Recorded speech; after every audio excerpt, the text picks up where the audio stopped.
Redditors that host their home on Airbnb, what has been your worst experience with a guest?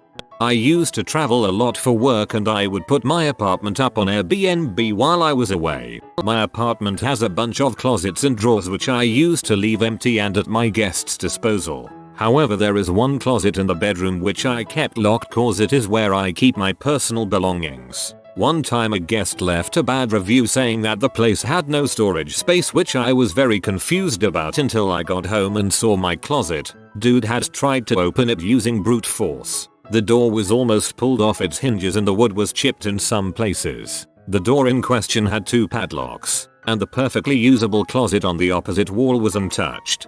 Sounds like a creep. Rented out to a group of 4 girls. Turns out they were going partying every day during their stay. I get called one day at 5 AM. It's the guard from my building telling me there's a passed out girl in the lobby's couch, puking and pee herself. None of her friends had gone back to help her. Ruined the couch obviously. The next day they send me a message again. Another one of the girls had sprinted to the building stairs and also pee herself. A friend of mine rented to a girl who was convinced that there were cameras hidden all around the unit. She dismantled the lighting fixtures, picture frames, medicine cabinets, remote controls, etc. This occurred in 2015. They were live-in hosts renting out the main part of their home. She also depotted plants, removed smoke detectors, hid all of the refrigerator magnets, and destroyed her cell phone. They were compensated by Airbnb. Thank you, Reddit, for an excuse to reach out to an old friend. We are live-in hosts, so we are present while guests stay in our spare room. A guest arrived and immediately announced that they had crap himself during their journey. They then marked us down for cleanliness. Mate, you crap yourself. Also a guest who found a pair of my flip-flops in a wardrobe that they should not have opened, then crap over the bathroom floor, ruining my favorite flip-flops in the process. Also, a guest who went out drinking for 10 hours before checking in, meaning I had to collect them from the taxi, put them in bed in the recovery position, check on them when I woke up for work, then call the taxi company on their behalf when it turned out they'd lost their phone. I worked in a call center that handled some of Airbnb's customer service. So, one guest murdered 2 people in the host's home and got arrested there. Another guest was from a culture that eats iguanas and barbecued up a 7-year-old girl's pet iguana to serve to the family as thanks for hosting him. Another guest filled a mug with human crap and left it in the host's microwave. You really lose all faith in humanity working in customer service call centers. Airbnb requires photo evidence for all host complaints. And guess who is the first to see them? The initial customer service agent, who may only be on their first or second day taking calls. And the iguana man was forced to pay for both a new barbecue for the family and a replacement iguana.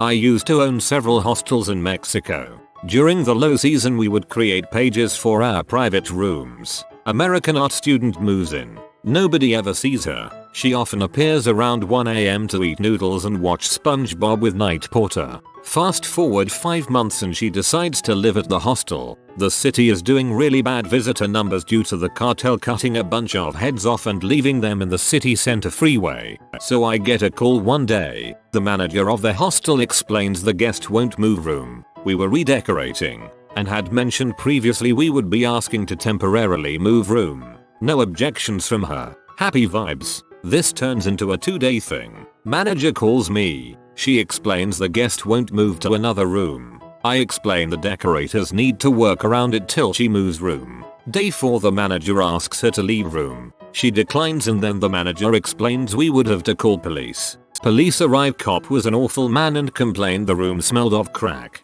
As they forced the door open the furniture she stacked up against the door fell down. We could hear it crashing down in the room. They call in the fire department who cut the bars in on the window. She had been pregnant all along and was receiving drugs from her boyfriend daily. He would deliver them to her window. In the room she had given birth to a baby and then pushed the baby under the bed. She also had 4 fans on the floor on full power which dried up all the blood on the floor and the birth. A side drawer that had been stacked on top of the furniture against the door had fallen directly on her head, pulling part of her face off. She survived with an awful scar on the side of her face, but she was completely destroyed by drug use.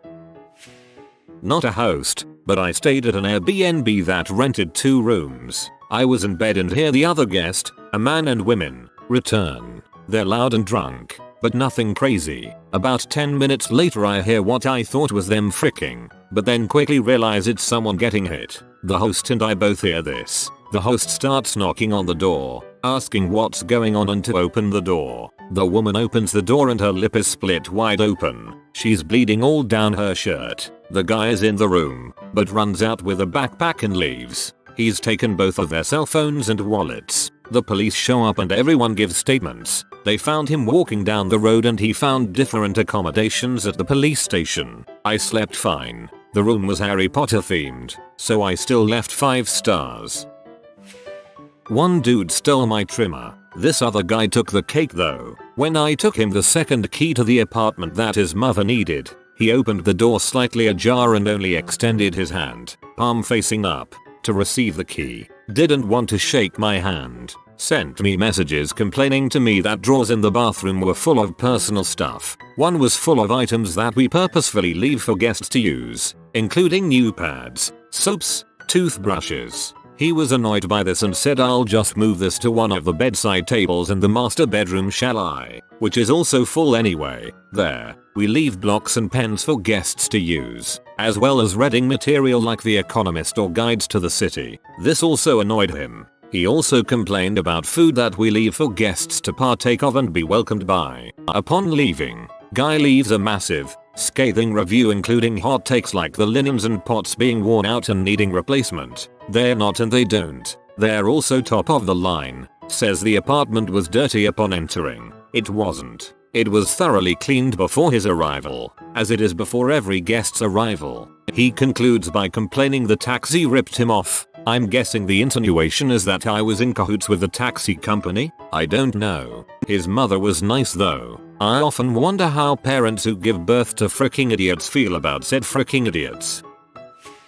A guy I work with told this story how he hired a maid through a referral from his friend. She was great apparently and asked to stay there a couple times when he was gone. After he agreed to let her stay a few weeks when it wasn't being rented however, she ghosted him. He ended up calling the cops and they checked up on her. She was there and although nervous, everything seemed normal. She later got a hold of him and asked to stay longer. He said no. Clean it and get out. He comes back randomly to his house at 5 AM a few days later to someone sleeping in his downstairs room with dirty dishes and cigarette butts everywhere. Ends up it's this maid's age-addicted husband. He had been using it as a flop house and drug den. This guy escorted the husband out by gunpoint pantsless. The place was trashed downstairs, but apparently perfectly clean still upstairs. His TV was stolen but the husband brought it back and left it in the driveway so he didn't get charged with theft. Apparently there was little he could do about the free stay the husband took advantage of.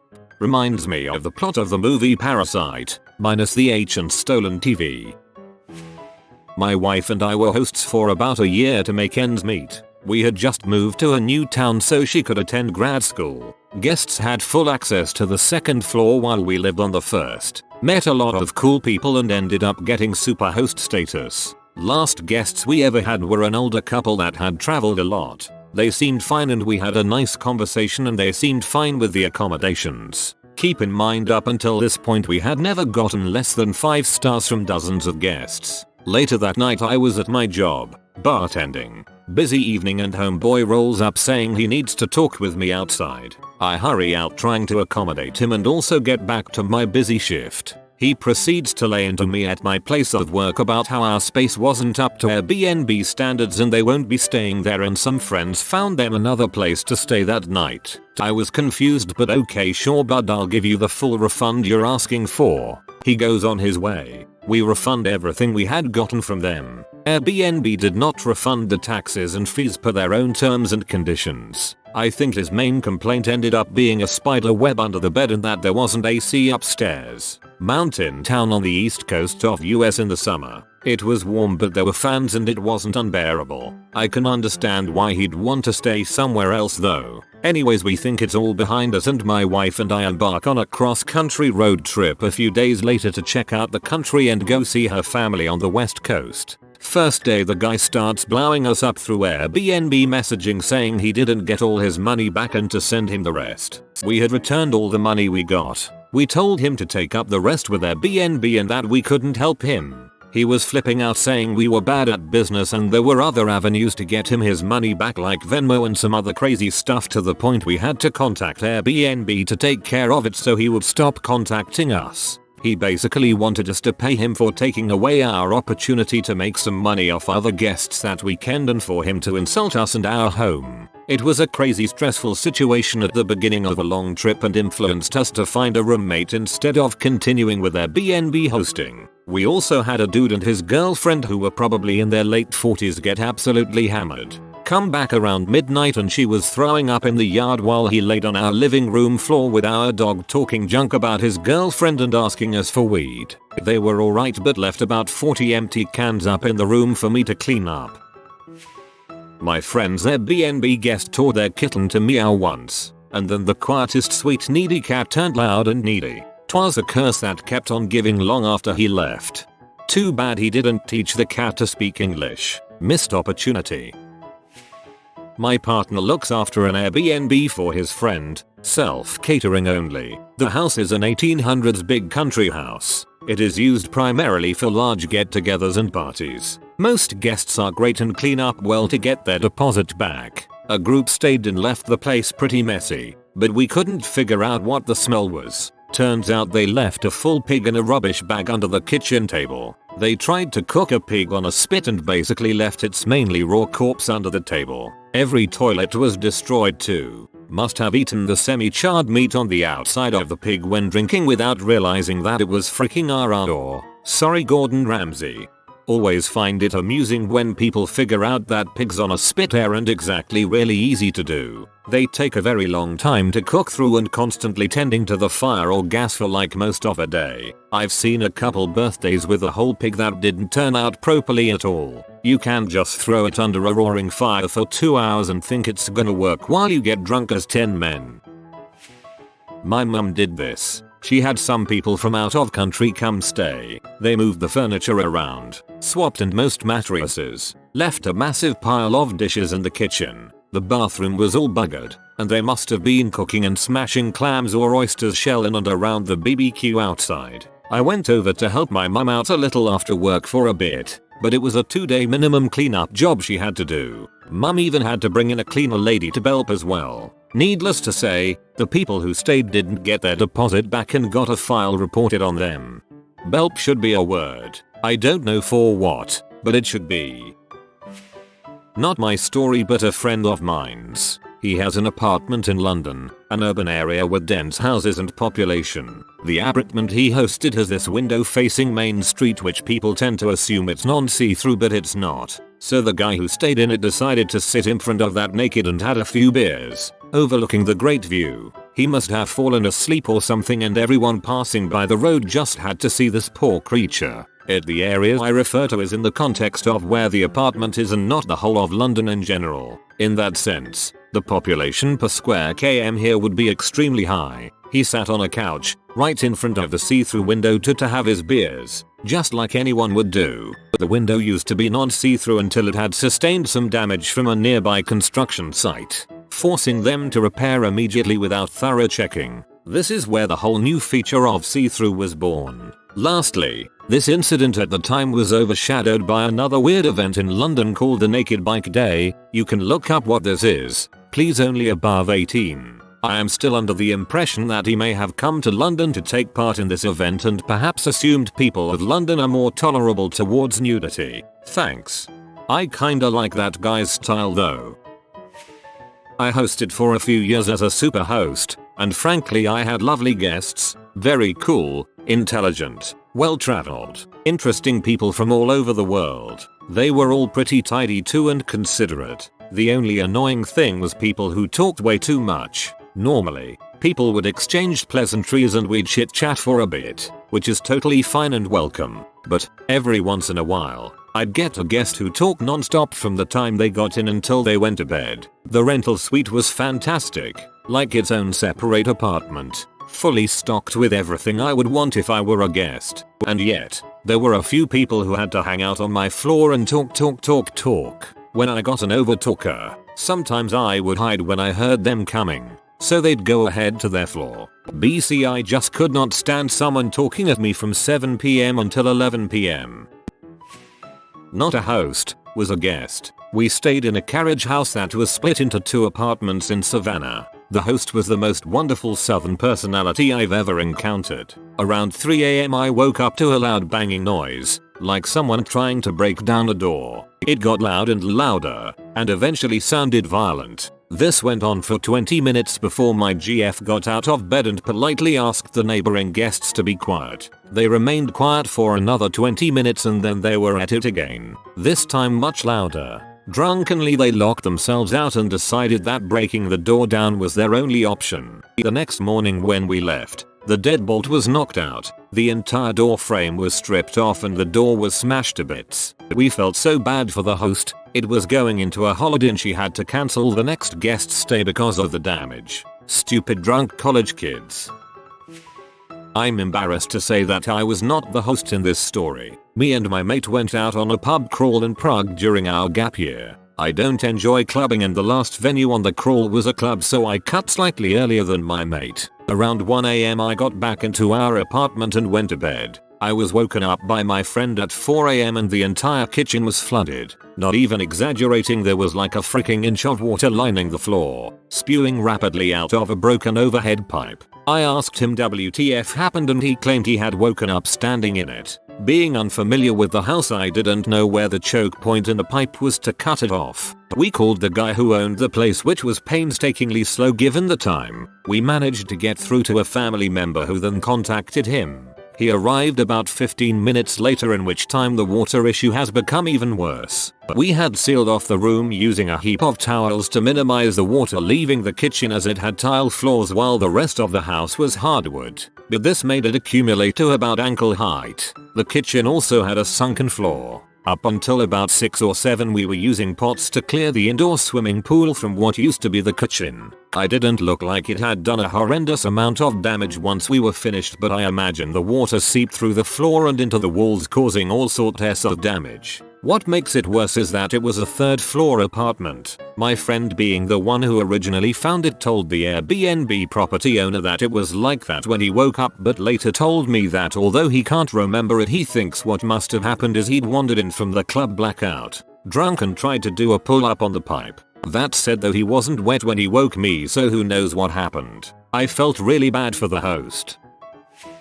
I wasn't directly renting my place, but I was a translator for a dude who rented like 30 apps in Mexico City. The everyday problem came from Americans who looked to get free nights and discounts for the most ridiculous reasons. We had a Chinese grandma burn down the apartment because she left the dryer on for hours while she took her dog for a walk. But by far the most disgusting experience came from a Chinese guy in his early 20s. He rented the apartment for 3 nights. A few hours later, after his check-in, he sent a photo of a bed, completely covered in cash. No context and no message. Then he sent a photo of him getting a black Mercedes-Benz SUV out of the Polanco concessionary, squatting next to it with him dangling the keys. The next photo is him squatting in the hood of the SUV. He left without returning the keys to the doorman, so a locksmith had to tear down the door. The place was a mess. Food rotting in the little lounge. The bin was completely empty and the floor and furniture had trash all over them. Snacks,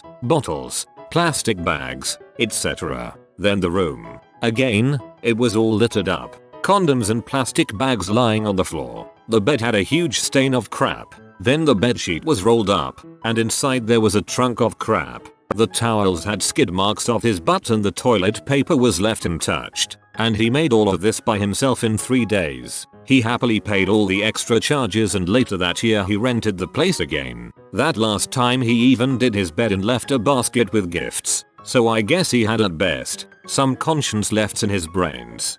LOL, he couldn't find anyone to flex on but you. These ladies got locked out because all 3 didn't bring any of the spare keys. I had to leave a beating since they demanded I let them inside. Since I left them all spares and my original, Had to climb up 2 stories by building a makeshift Marv from Home Alone style stack of boxes and break in my own apartment to open the door from the inside for them. They gave me my only negative rating out of about 20. Not my cabin, but in Tahoe they did something with Airbnbs where people could offer them to people affected by the Paradise Fire. My friend's family out of the kindness of their heart opened their cabin, and someone who apparently hadn't even been affected by the fire used a fake name, and they stripped the cabin of anything that could be seen as valuable. His grandpa's ice axe, snowshoes, all kinds of other old stuff like that. They even took all the pots, pans, silverware, plates, everything. People who take advantage like that are the worst. I hope they get what's coming to them. Worth mentioning, I have 2 friends who own a few in a mountain town in SoCal. They say the cleanest and most respectful people are when they rent it to P companies. LOL. They say families will legitimately trash the place, yet the P companies always clean up. Remember kids, even when you're just renting out your home, the P industry is your best friend. I know a girl that did it and guests broke a globe and glued it back together with all the wrong countries joined together. They also spilled a pint of water on the rug and just left it, which made a big circle watermark on the wooden floor. She was a bit fussy about hygiene, so I was surprised that she didn't mind loads of strangers doing all sorts in her bed. It is baffling. Clearly the lure of money is great for some people. I mean, I personally just sort of assume that any adult with a romantic partner has a non-zero probability of having had fruct on any horizontal or inclined surface in their home. The fact I'm willing to visit and sit down in their homes indicates I'd probably be okay with Airbnb guests. I used Airbnb to rent out a military camper truck I built. I only had 1 guest and 1 horrible experience. I will never be a host again. The first guest was on BNB for a couple years and had a few reviews from hosts that were good. Anyways, the guest forced open my RV gate, parked his vehicle in my backyard, and then 3 more guests, only 1 guest was booked, and a dog. I had a no pet policy. Proceed into my motorhome. The next day comes and it's time for them to leave, but they won't leave. I had to sit outside the door and wait for them to get ready. They begged to stay, but I had a very strong feeling something was wrong. Inside, I found very short straws with burnt ends and burned aluminum foil around the camper. I figured out that they were probably freebasing H. They also managed to completely fill up the grey water tank and black water tank. Later, I found out that the rental car was most likely stolen and they were hiding it from the police. Airbnb was pathetic in the lack of customer support during the experience and after. Good thing you followed your gut, though. No telling what damage they could have done. I imagine, at the least, they'd not have told you they filled your tanks and just kept using it, assuming it was hooked to a hose so they had water on demand. I clean for 1. Saw some guests pull in. 7 people get out. Several things wrong with that. The car could only seat 5. When they booked they said there were only going to be 2 guests staying there. They complained the whole time they were there about how things didn't work. Wasn't true. Thankfully I never cleaned up after the 7 people. The place also only had 3 bedrooms. That's illegal too. If you are new to the channel, you can subscribe. I publish new videos every day. Until then, check another video.